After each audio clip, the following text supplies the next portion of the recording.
Well, good afternoon, and I hope everybody had a nice weekend, and to all the mothers across the Commonwealth, a belated Happy Mother's Day.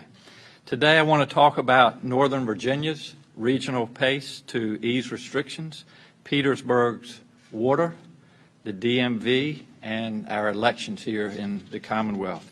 First, we reported doing 9,801 tests yesterday, which is a great step as we work to ramp up testing. That hasn't shown up on the VDH data website yet, but it will in the next day or two. Now I want to give Virginians an update on where we are with our data metrics. You saw these slides on Friday, and they are also available on the Virginia Department of Health website. This is our confirmed positive cases by the date they were reported to the Virginia Department of Health.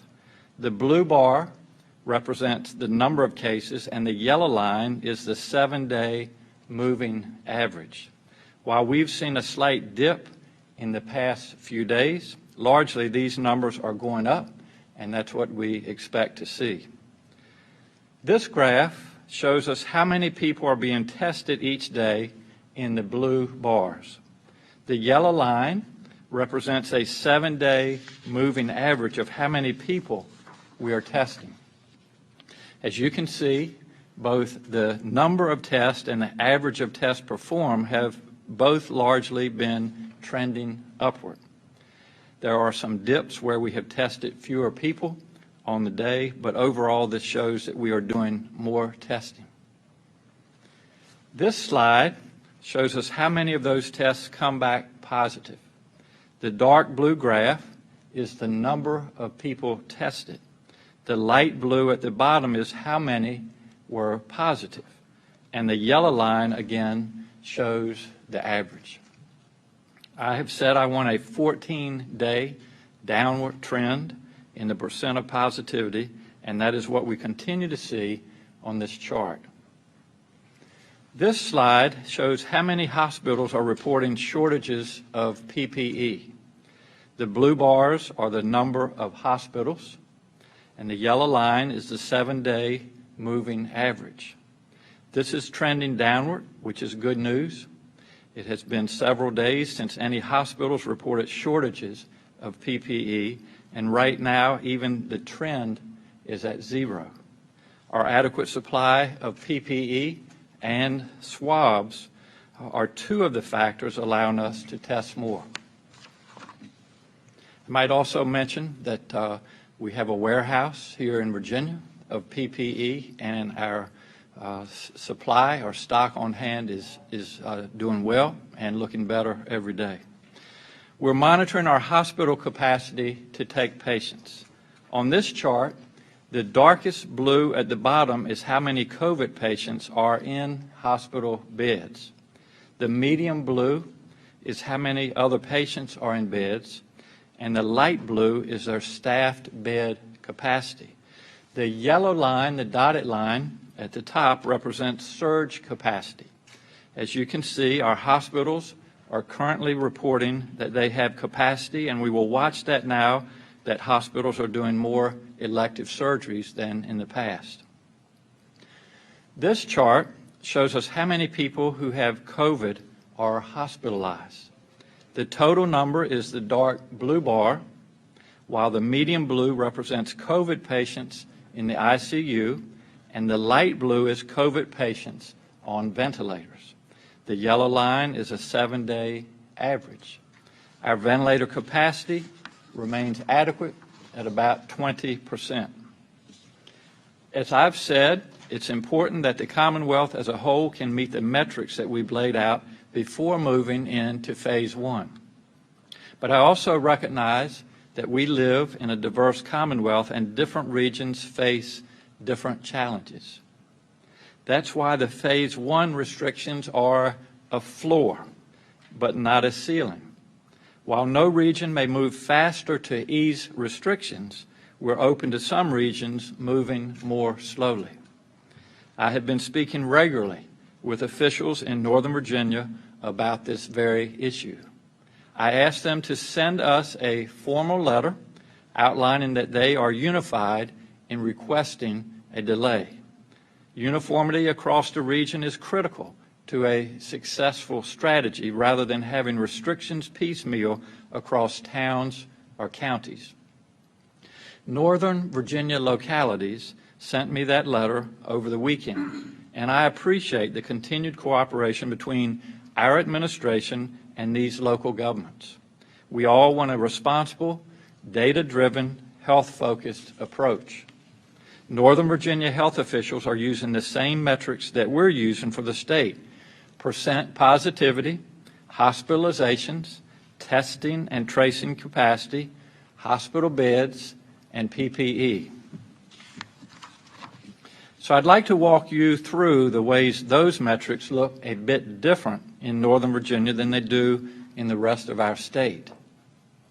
As we've said repeatedly, the number of cases alone doesn't give us an accurate picture of the disease, but we can make some comparisons across regions, and Northern Virginia consistently has a significant portion of our cases statewide.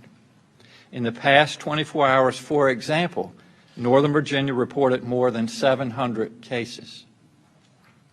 The rest of Virginia reported fewer than 300.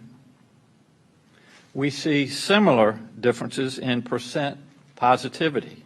Both Northern Virginia and the rest of the Commonwealth are seeing declines in the percent of tests that are positive, which is a good thing. But we see big differences in the percentages. On this slide, you'll see Northern Virginia has about a 25% positivity rate. And on this slide, you'll see the rest of the Commonwealth is closer to 10%. So again, while the trend of percent positives is coming down in both Northern Virginia and throughout the rest of the Commonwealth, the percent positives is much higher in Northern Virginia at 25% than it is at the rest of the Commonwealth at 10%. Again, the same can be said about hospitalizations. In Northern Virginia, COVID patients make up a significantly larger portion of the region's hospital bed capacity, as you'll see in this slide.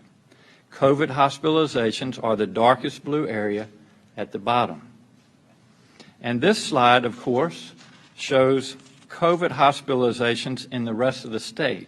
Again, the dark blue area at the bottom. We will continue to work with those officials on a slower phase one, and we expect that some local officials will join us for this briefing on Wednesday to explain how this will work. The key to all of this is testing.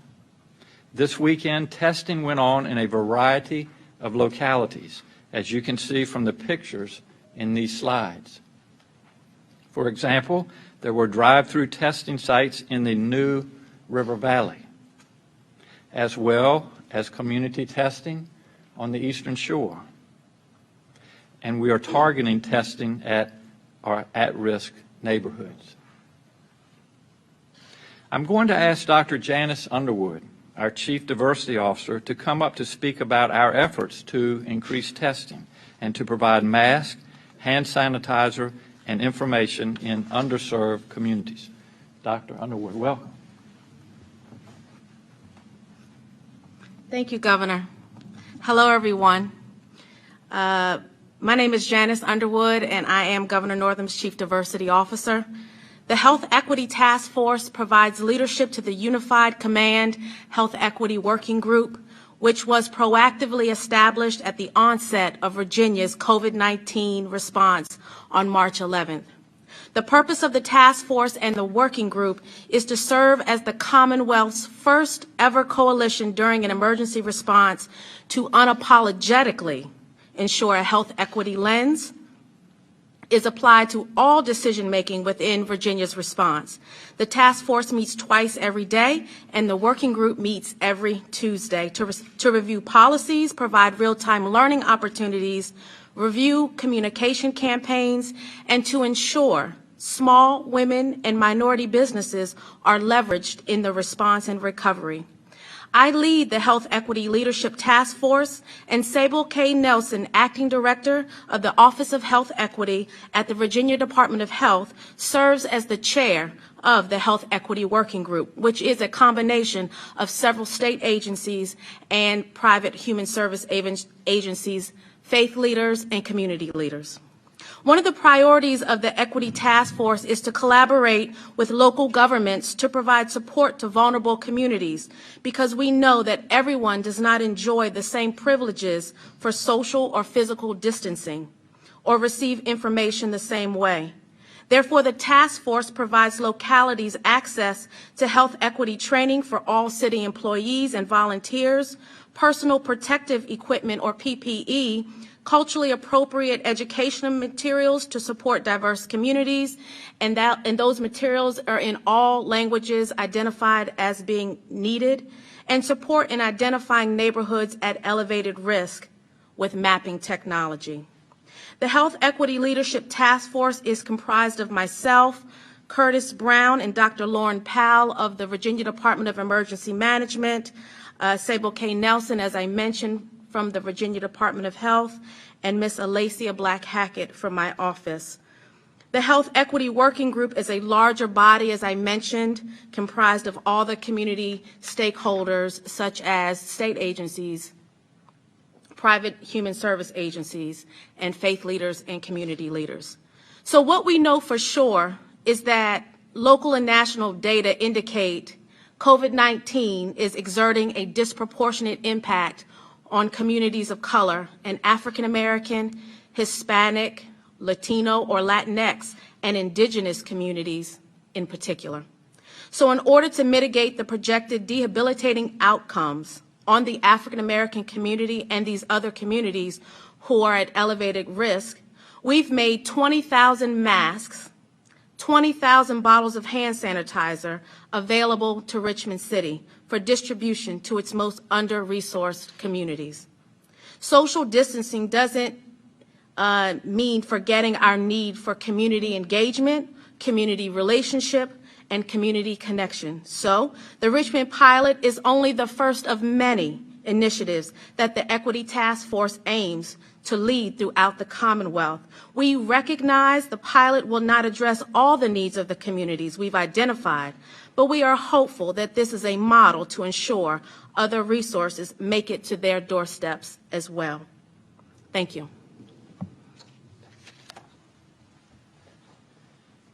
Dr. Underwood, and to the Health Equity Task Force, thanks for all of the great work that you all are doing. Really, on behalf of Virginia, really appreciate it.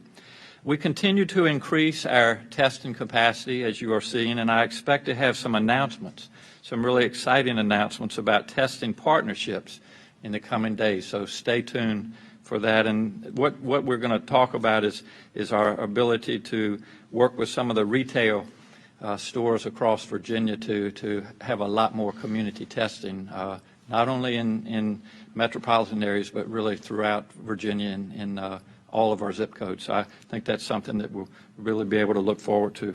Last week we talked about the fact that Petersburg has some residents whose water had been shut off. I said then that it is unacceptable to have residents without access to running water when protection against this virus relies heavily on the ability to wash hands and other services. So yesterday, Dr. Norm Oliver, our health commissioner, issued a public health certification that prevents the city of Petersburg from shutting off water service to any occupied dwelling and requires the city to restore service to 46 homes. Restoring water service will help protect those households as well as the community. Now moving to the Department of Motor Vehicles. We closed our public-facing DMV offices early in this pandemic. I am extending that closure for at least the next week. Online services remain open. And I would remind Virginians that this is a difficult time for our graduating seniors. They are not being able to enjoy a lot of the things that all of us have enjoyed. There are also some high school students who have met all the requirements to obtain their driver's license. and I remember how much I look forward to getting my driver's license when I was 16. So I would just ask all of you to be patient. We are working through this. We will get our DMVs up and running as soon as we can and be able to get your driver's license to you. So I appreciate your patience. And finally, more than 50 of our localities have local elections coming up on May the 19th. Tomorrow, May the 12th. Tomorrow, May the 12th, is the last day for voters to request an absentee ballot be mailed to you. I strongly encourage everyone to vote absentee by mail. You can mark reason 2A. Also, we'll have beside it, my disability or illness on the form. Voting by mail is secure and is the safest way to vote at this time. We will continue working to make sure our physical polling places and poll workers are as safe as possible for those who do go out to vote in person.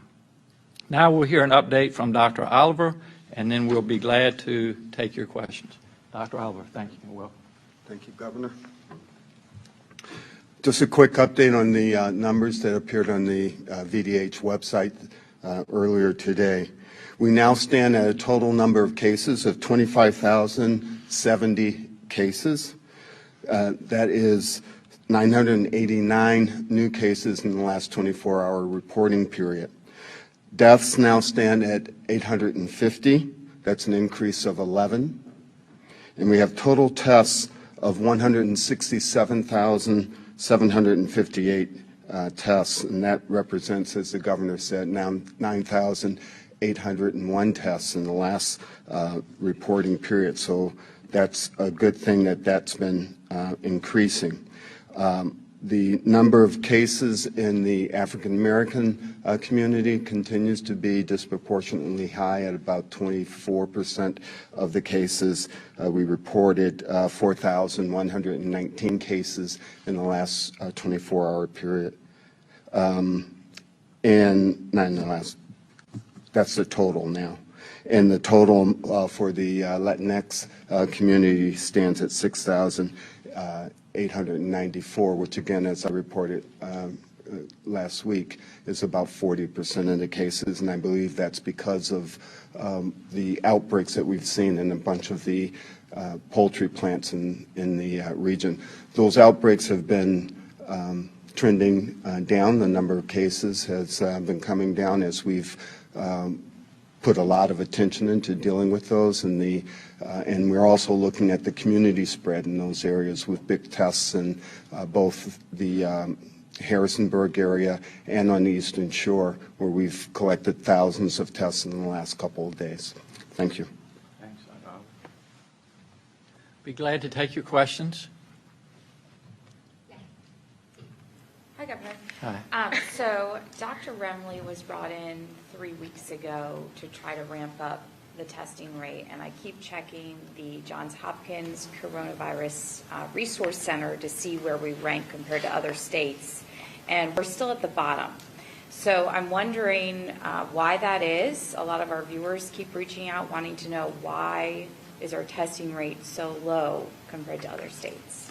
Yeah, I think we've tried to explain that in a number of press conferences. I will tell you that I don't have the slide in front of us today, but I don't know if you remember the slide that showed the 5 stages, and that I told you that as quickly as we can, we would get up to 10,000. Today we were at 9,801, which is 199 tests from 10,000, and so I'm very pleased with the progress we're making. I know a lot of folks compare to other states. There perhaps are some variables, different factors, but the team has been working very hard, and I'm going to let Dr. Remley address the question as well. But I think you'll see that with the adequate PPE that we have now, the adequate testing supplies, particularly the swabs, that both of which governors have really been having short supply and competing for. There's been not a whole lot of guidance coming from Washington in that regard, but we've been able to ramp up those supplies, and and that's allowed us to do a significant amount more testing. And then I think you'll hear in the coming days, as I just said, that we have some great working relationships with our retailers across Virginia, and we will be making some announcements of how we will have not only testing where people can walk up and have the test, but also drive-through testing as well. So again, I make no excuses for Virginia. I think we're in a good place, and as we move forward, one of the abilities to go into phase one, and you've heard me say this a number of times before as well, is that we need to have the adequate PPE, we need to have the adequate testing capability, and it gets better every day, and that's one of the things that's allowing us to move forward with going into phase one. So, Karen, any additional comments? Sure. Thanks. Thank you, Governor. So the Johns Hopkins is a cumulative amount of tests, so we will never catch up unless we inappropriately just tested everybody in the state, which wouldn't give us information that would help with public health. So if you look at what do we need to know for public health, the 10,000 was looking at about 3% of the population. If you look at 2 to 4%, 2% is around 5,500 a day, 4% is a little bit more than 10,000. That's when the best models, the best people that inform Dr. Peake and Dr. Oliver and the governor say that's where you need to be with testing writ large for the state to be able to make good decisions about opening up, about healthcare needs, and where we're going to go. We are, if not today there, we're there in the next couple of days. That will provide a lot more important public health information. In addition, we're really focusing on making sure, as the governor said, that we're taking care of the uninsured and underinsured, the vulnerable populations we don't always see or find. It's through free clinics who care for those people from the federally qualified health centers, but also as we have more testing capacity by being able to deploy our Medical Reserve Corps, our Guard, our health departments, test kits and capacity are no longer an issue. So they're identifying different groups around the state, faith-based organizations, community centers, places they can go. They know their communities really well and test there. In the next coming days, I think we'll be able to share with you how we're doing, because it's all continuous quality improvement, right, for all of us. How are we doing in every district? So we know we're testing more in Northern Virginia, as the governor said, because there's a lot of disease in Northern Virginia. But we want to assure people across the state that we're doing enough testing in their zip code, in their district, so they can be reassured that the number of cases represent what the disease looks like in that community. To me, that's our end state. And if we can reassure everybody in the state that their area, we know how much disease there is there, we know how to take care of that, we know what the healthcare system can do, we know what public health has to do, then we've reached the right numbers. Will we ever be at the top of the list for Johns Hopkins? I don't think it's an attainable goal and not one we should work for. We should be working for getting the right public health information to the governor and all of the leaders so they can make the important decisions they need to make. Thank you. Yeah, the question will be from Max Thornberry with the Northern Virginia Daily. Hi, Governor. I've got a question about the context of the statistics that we're seeing. Some people are wondering why officials aren't talking about the COVID statistics in terms of statewide population. We're talking about the number of people that are tested, but it's not really being compared to how many people are in the state. And are the rates per 100,000 that VDH is reporting the best indicator of the pervasiveness of the virus in the state? And also, how many people do the state's models project are positive for every one case that we can test? I know that early on that number was, I think it was around 10 people were assumed to be positive for every one case that we had. Has that figure changed? Lori, did you want to tackle that? I'm not sure I tracked all those questions. Yeah. But I can try. Why don't you try? I asked Lori to do it because she, Dr. Filano was the state epidemiologist before Dr. Peake. So I'll try to repeat those questions back because there were several. I believe the first one was about our reporting numbers per 100,000 population. Is that correct? Yeah. Yes. I was curious about numbers being reported in terms of statewide population and whether the rates per 100,000 are the best way to understand the pervasiveness of the virus in terms of statewide population? Yeah, so I think that the question to that is that at VDH and every state health department around the country, we're looking at lots of different lenses, and that is one good measure of disease burden. But we combine that, obviously, with all of the other metrics that were displayed today, because it's important to look at the whole picture, not just a case count, not just the number of persons in a hospital at any given moment, but the trends and the whole picture of data together. So yes, the short answer is yes. That's one way that we look at this.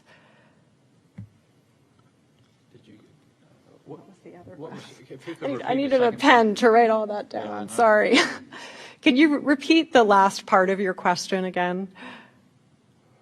Yes, sorry about that. So early on, there were models for every one case that the state could say, yes, we have a confirmed case.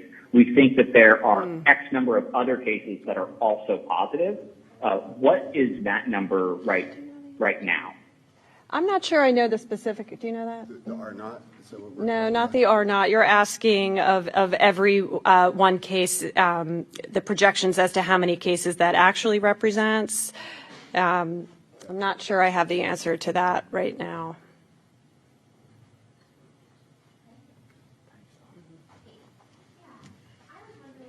Can you confirm whether the state is going to bring in McKinsey or another third-party site to help expand testing in the same way that McKinsey helped expand PPE, and then what they'll be able to deliver that the testing task force cannot? And then, sorry, double question. You've also said before that, there were risks if the state was not opened altogether, that folks from hot spots could travel to areas with lower number of cases and cause new transmissions. So if Northern Virginia opens later, will there be restrictions to keep people from that hotspot traveling to other areas of the state? Let me answer the second part, and I think my chief is going to answer the first part. And the second part of Kate's question was if there are areas that have more prevalence and we don't allow them to go into phase one, will those individuals be traveling to other parts of the state? And we would certainly encourage them in this case not to, Kate. I think one of the things that has gone into the decision making with Northern Virginia, and again we're in daily communication with them, is the relationship with Maryland and Washington, D.C. And so if you look at the statistics, the data, the number of cases, the percent positives, that whole area is so dense, and they're all kind of sharing the same challenges. And so that was a lot that went into the decision making and is going into the decision making of when they'll be able to go into phase one, was the ability to work with our neighbors. But I would certainly, just answer to your question, I would encourage individuals, if they are in areas where there's a higher prevalence, to really be cognizant of the things that we know that work for everybody, and that's the stay-at-home order, the hand washing, the social distance, and all of these things are so important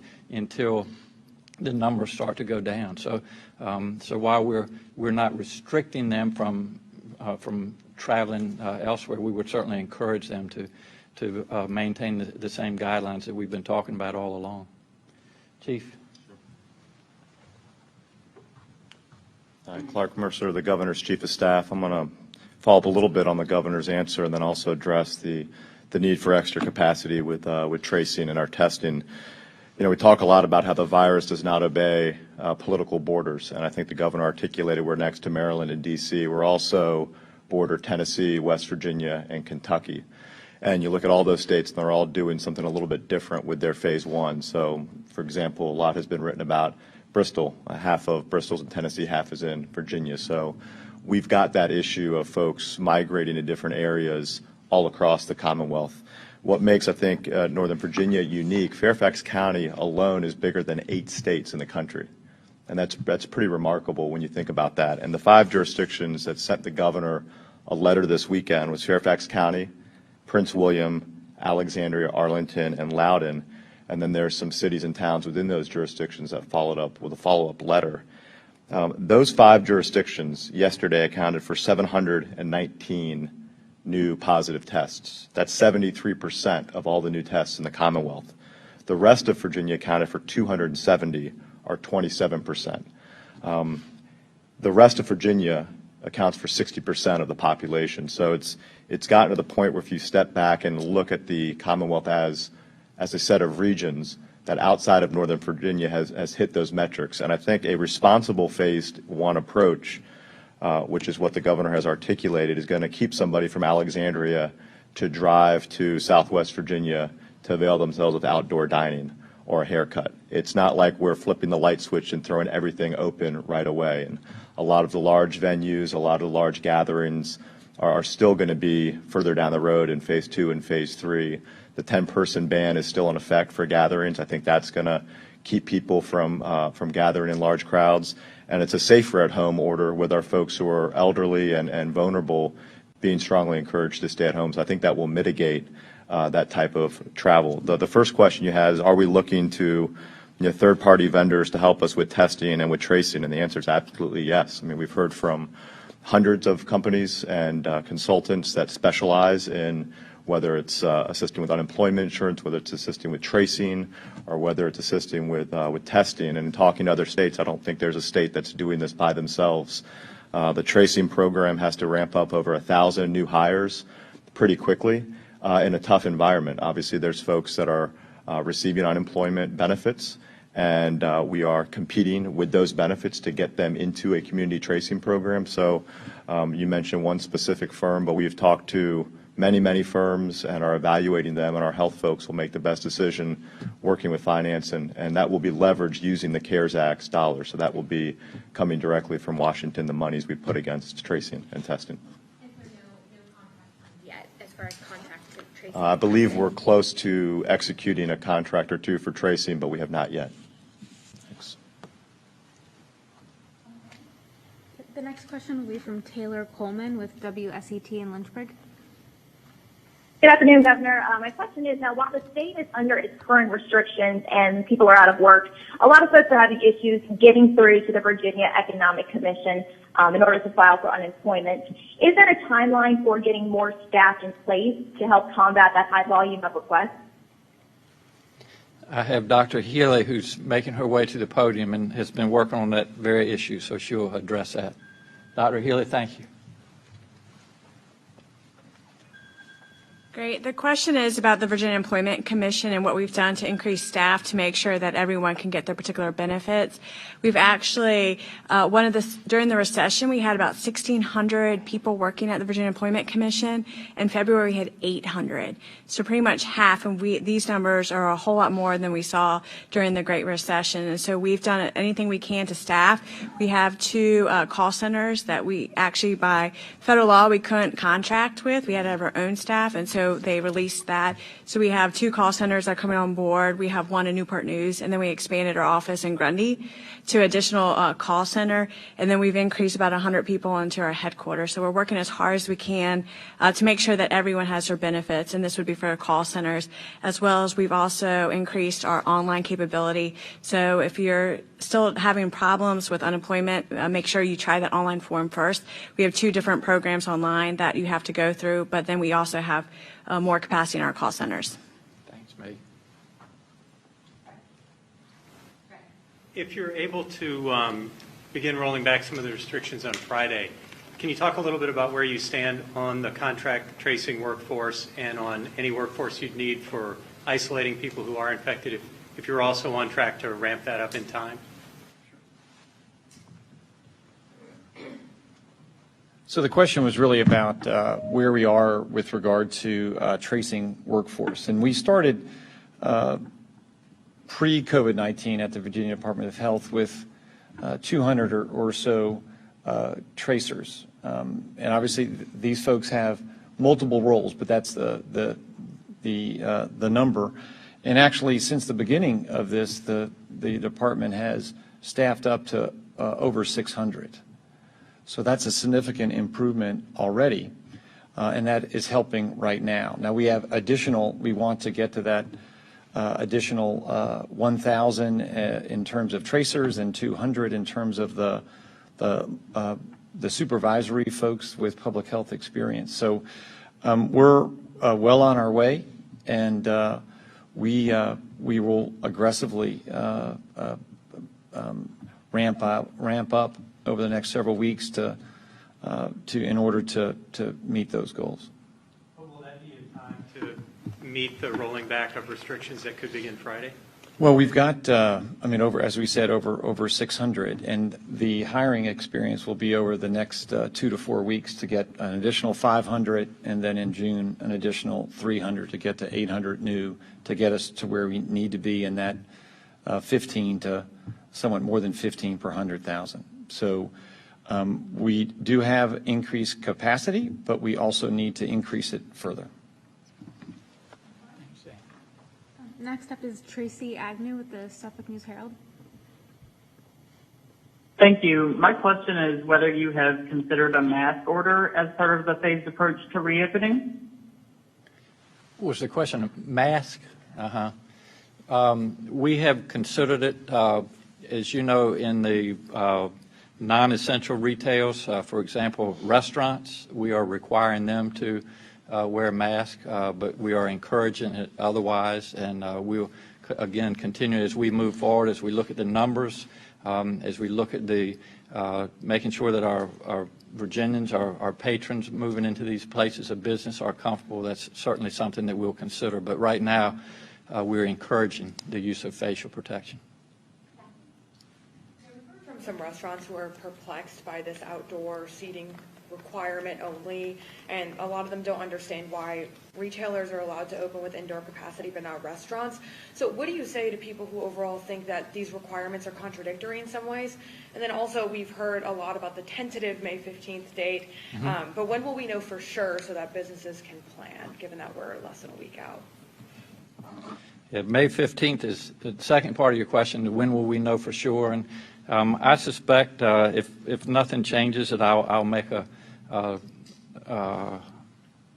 ruling, if you will, on Wednesday. But I will tell you, Jackie, that if our numbers continue to trend in the direction they are, especially for areas of Virginia that we talked about today, aside from Northern Virginia, that I anticipate that we will go into phase one on Friday. And repeat, if you don't mind, your first part of your question. That's fine. I'm just saying that we've heard from a lot of restaurants and organizations representing that are perplexed say that the guidelines are contradictory. Can you respond? Yeah, the question is, Jackie said that she's heard from some restaurant owners that think that the guidelines are inconsistent. And I would just repeat, Jackie, that this is a phase. We're going into phase one, then phase two, phase three. We are hopeful that phase one will last no more than 2 to 3 weeks. And a lot of the decision on the restaurants was it falls back to people being comfortable going into that restaurant, knowing that they're going to be safe, and also for employees of restaurants. So a lot of the discussion that we had with our business task group included restaurant owners. And again, I would just tell everybody across Virginia that this is for 2 to 3 weeks. They are allowed to serve outdoors at 50% capacity.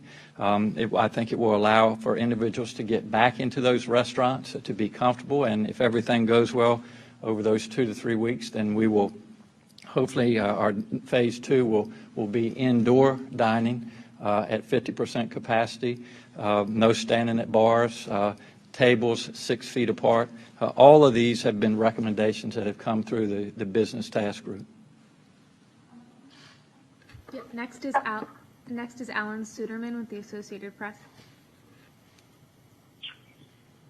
Yeah, hello. Thanks for taking my call.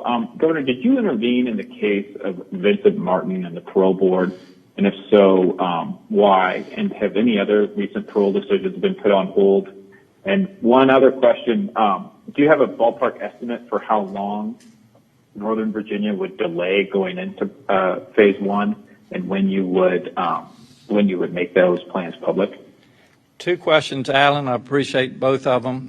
The second one I'm going to answer, and then I'm going to allow our Secretary of Public Safety to address the parole issue. The second question was, how long will Northern Virginia delay going into phase one? And that's to be determined.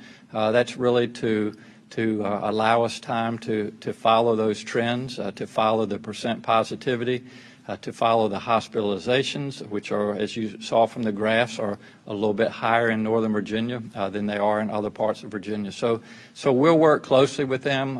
It's been I would just tell you, I commend the leadership in Northern Virginia, the local officials, the delegates, the senators. They've all been involved in this. And this is about the health and well-being of Virginians. And I couldn't ask for a better relationship. They have just chosen to be part of the solution. And as soon as they feel comfortable and we feel comfortable collectively moving to phase one, we'll certainly do that. And I would also say that they are just as anxious as the rest of us, as the rest of you are across Virginia, to ease these restrictions and to, again, return to as near normal as we can, but they're not there yet. And I appreciate their concerns, and again, we will continue to work with them. And just as soon as we feel that it's safe for Virginians in Northern Virginia to venture out into these places of business, we'll work with them to move into phase one. Secretary Moran, thanks. Governor, thank you. The question has to do with the case of Vincent Martin's parole. He was convicted killing Richmond police officer Michael Connors back in 1979. Parole board some weeks ago determined he was eligible for parole and granted his parole of 40 years of serving his sentence. Fast forward to today, I believe the parole board has determined to put that case on hold, put his release on hold. We have a new chair of the parole board, Tanya Chapman, and there have been a number of concerns raised by the Connors family, by the Richmond Police Department, by the local Commonwealth's attorney. And because of those, I believe there has now been a independent investigation begun, and as reported by a local television station last week, parole board became aware of it. And in light of an independent investigation into the process by which the parole board made that determination, they have determined to put it on hold temporarily. This will allow the removal of the cloud that has formed over this parole decision. There have been a number of allegations made, and an independent review will allow the parole board and Mr. Martin and the family and the Richmond PD to move on after that independent investigation is concluded. Are any other cases affected by that? The question is, are other decisions? I believe it's the Vincent Martin case that has drawn a particular amount of attention, Alan, and it is a temporary hold until that OSIG investigation is completed. Other cases, again, the OSIG investigation is supposed to be confidential, so I don't know exactly all of the details. The parole board, as you know, worked furiously to respond to the COVID crisis. There were a number of releases during the month of March, but there were also a number of reviews. As a percentage of releases, it was not extraordinary. I mean, they just reviewed an extraordinary number of cases. They rejected over 80% of the cases they reviewed. But because they worked so diligently, they reviewed probably about 3 times as many cases as they normally would. And we're all interested in making sure the processes were followed, certainly in terms of victim notification. That's very important to the parole board. It's very important to this administration. We want to make sure that the process was followed. But, that particular case brings a great deal of attention, and I think the extraordinary action by the parole board is limited to this particular case. VDH approach on Friday is that the daily testing numbers include antibody testing, and as you know, those haven't been vetted yet, and there are concerns about their validity. Can you talk about why those numbers are included, confirm that they are, and tell us when we might see those separated? And then a second brief question for the governor is just, I know that we're working really hard on testing and on contact tracing, but do you feel like we're at a capacity where we won't see cases spike or increase when we start reopening on Friday? The first question is the Virginia Department of Health counts among the tests that are performed here, the serologic test that looks at antigens and antibodies, and why did we do that?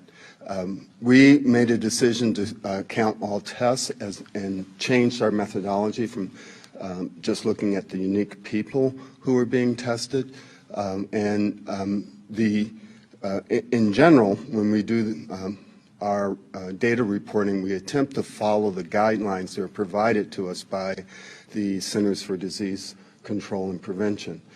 Around this issue of whether or not to count serologic tests, there is no set guidance on that, and so you will find variability among the states on how that gets reported. We chose to report all the tests that were being performed. Short of doing a survey of all the states to find out who is doing it the way we're doing it versus some other way, I can't tell you that there is some particular reason that one state would choose to do it one way or the other. Would you consider separating them so that at least we can see how many of the tests that we're performing are serologic and how many are diagnostic? And then also, in making that decision, researchers at Johns Hopkins and Harvard have said that they would recommend that states do not lump them together. Can you talk about why Virginia has decided to do that? The question is, could we separate out the serologic tests from the molecular tests? I believe that there may be ways to do that, and we can certainly look into that in the same way that we've separated out unique people tested from total tests. The second part of your question, excuse me, Mel, but it sounds like it was a repeat of the first question, is why did we decide to do it? And just given that health researchers... Given that what? Some health researchers have suggested that... As I said, there's no national guidance, so some health researchers have suggested that, and others are doing what we're doing, which is counting all the tests. So, but perhaps someone else would like to address it. Yeah, I'll just say that... Again, we started with just the PCR test, and then that was the dominant test. And when serologic tests were added, they were added to the idea that was to survey all the tests we could about this disease. In retrospect, we may have chosen a different path. Without guidance, we went for as much testing as represented in the community. So. Going forward, we'll look into how to untangle those, and more to come. Mel, I think it's important. I mean, we do these pressers 3 times a week, and this question certainly comes up from the press every single time we get in front of you, and it's written about extensively. So I have asked our team, and I had suspicions and continue to about whether or not all states are reporting uniformly, because if we're going to be compared to all 50 states, I want to make sure it's apples to apples. And so our team did the same thing you did, which is talk to the Johns Hopkins and the Harvards of the world, and it became clear that other states are including serological testing. So if you're going to compare us to other states and be critical of the volume of tests that we're doing, and we are not actually comparing apples to apples, I think that's grossly unfair, and I think there's a way in the back end for us to parse those 2 types of tests out. But if another state is including serological tests and they're ranked above Virginia and we are not, and we're getting criticized for that, you can't win either way. Now we are including them, and our ranking will be better, and we're being criticized. So it's, we want to be consistent with how other states are accommodating their tests. So I think that's the goal here, is to make sure that these tests are valid and the data is comparing apples to apples. On the first question about being ready for this Friday, and Greg, this is a follow-up to your question about the tracing. I think the governor has made it pretty clear, and we'll have guidance coming out through our council, and most likely the vehicle will be an amended EO. But when you take Northern Virginia out of the mix, if they are permitted and allowed to not enter phase 1 this Friday, when you look at our contact tracers and our testing for the rest of the Commonwealth, I think we're more than ready for the rest of the Commonwealth to enter phase 1. Where we're going to have to really ramp up some of our contact tracing is where we have the preponderance of positive tests, which is in Northern Virginia. So it stands to reason that if they are delayed by a week or 2 weeks or several weeks, then we do have a bit of a cushion to get the tracers in Northern Virginia and ready when they are ready to enter phase 1. Mel, you had a second part to your question. Have your questions been answered adequately, or is there something that I could try to add? Is there anything else you'd like to add? We'll do one more on the phone and then one more in the room. The question will be from Luann Wright with Roanoke Times. Yes. Last week, there was a lot of talk about the point prevalence surveys at the nursing homes, which will tell you about the illness at a particular day. And so I was wondering, are you going to provide information as to what you're learning from these surveys, as to the number of tests that are given, the number of nursing homes or assisted living facilities, and the number of positives, so we can have a better understanding of the disease prevalence? And a second question, because everyone seems to be getting one, are you also considering doing routine universal testing at these facilities, such as Maryland is proposing to do? Hi, the question is around our point prevalence surveys and if we can provide more information about where those surveys are taking place. I can certainly provide that in upcoming briefings as to the number of point prevalence surveys we've conducted by setting. While the majority of them to date have been in long-term care facilities, we're also providing that service in other settings like workplaces and correctional facilities as well when it's warranted. We would not be providing facility-specific case counts, for example, but we can certainly provide the aggregate information around the surveys and where they're happening, so you can have that information. In regards to the universal testing, what we're doing with our point prevalence surveys is very comparable to what's happening, I think you said, in Maryland. So we're using data now at the Virginia Department of Health to identify facilities that would benefit, and long-term care facilities specifically, that would benefit from a point prevalence survey based on the number of cases, et cetera. We reach out to those facilities and essentially schedule them after that does take some planning. They need to be ready for what to do with the results, et cetera. But we've not turned down any requests so far. Governor, we're getting a lot of phone calls, emails about those on the front lines, the nurses, some of maybe healthcare providers, even law enforcement who are concerned about hazard pay or bonus pay when they look at other people who are getting subsidized incomes, unemployment checks. They say we're still going to work and we are on the front lines. Could anything be done for them? And then on sidebar, my second question would be for Dr. Underwood. Just wondering how is your department being perceived? Because it seems as though there's a climate of misunderstanding about inclusion and diversity today. Just wondering, how is the group being perceived with the work that you're putting forth for the state? Two questions, and I appreciate both of them. I'm going to let our Secretary of Finance address your first question, and then Dr. Underwood will.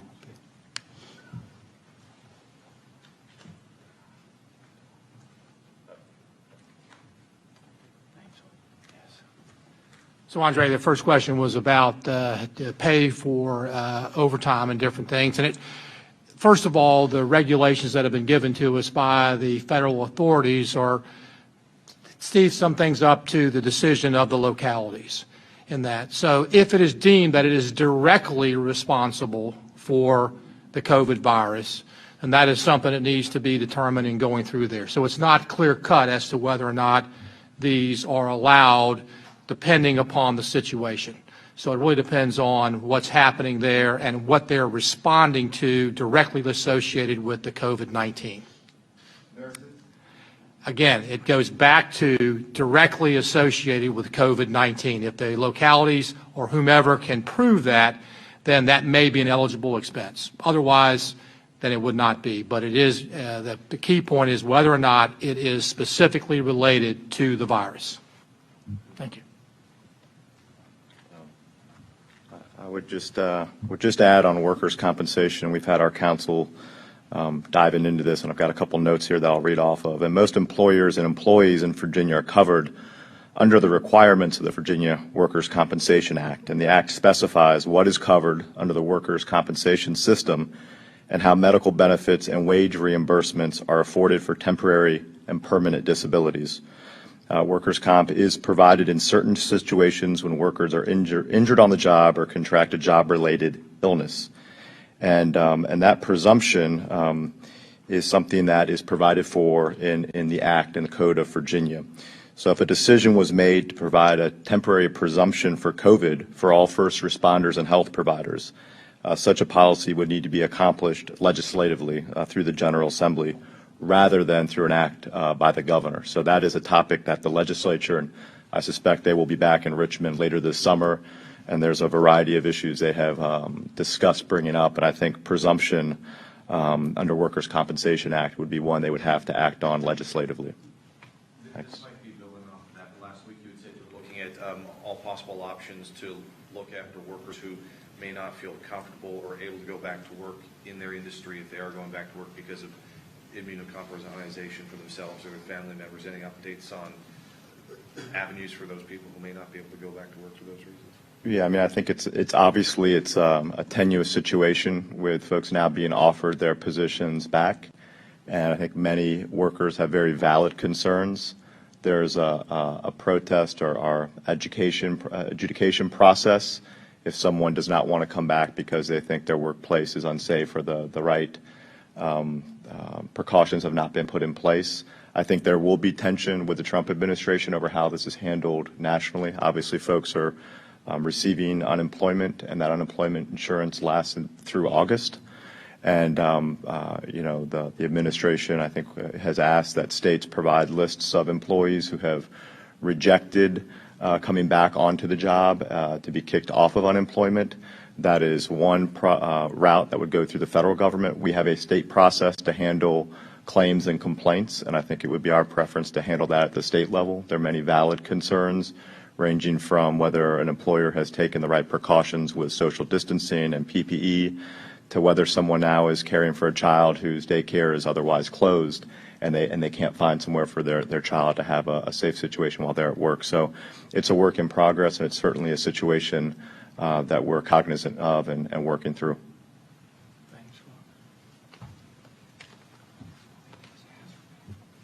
Thank you for the question. I believe the question was, how is my office being perceived?